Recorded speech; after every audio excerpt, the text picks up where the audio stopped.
So Milva, why do we need a charter review?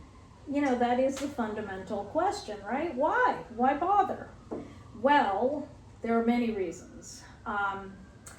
We haven't had one in 40 years, so, and we already talked about that, but just looking at our current charter, it's what's called a plan charter. It's Massachusetts general law some years ago created plans of government. Plan A, Plan B, Plan E, etc. Medford adopted a Plan A form in 1986, but at this point in time, the plan governments that are very outdated. There aren't very many cities left that retain a planned government.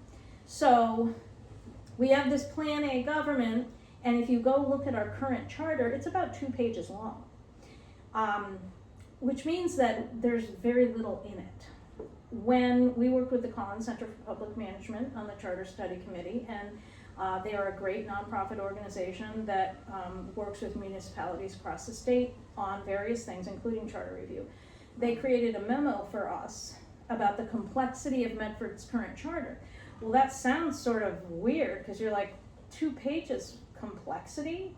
How does that fit?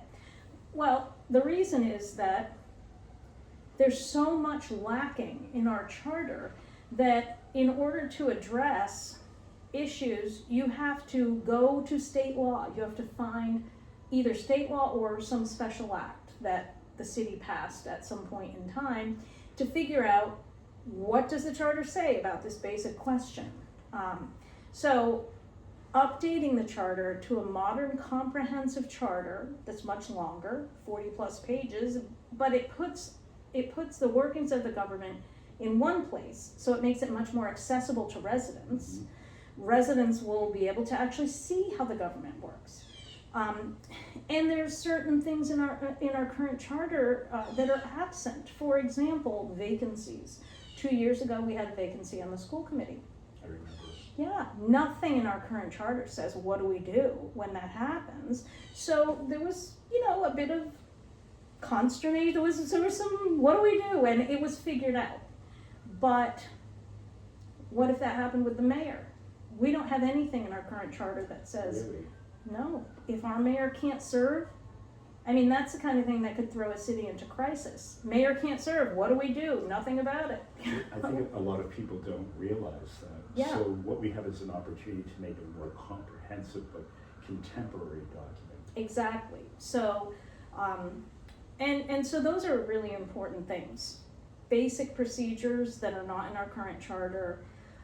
The other reason is because it's been so long since we've reviewed our charter, our community has changed. So what are the current needs of the community? How do we reflect those in the charter? That's why you do charter review, to sort of look at how things are working, look at what our community needs. And we tried our best in the Charter Review Committee to listen to what we heard from the community about what they wanted and incorporate it into the charter. So yeah. Excellent. Thank you.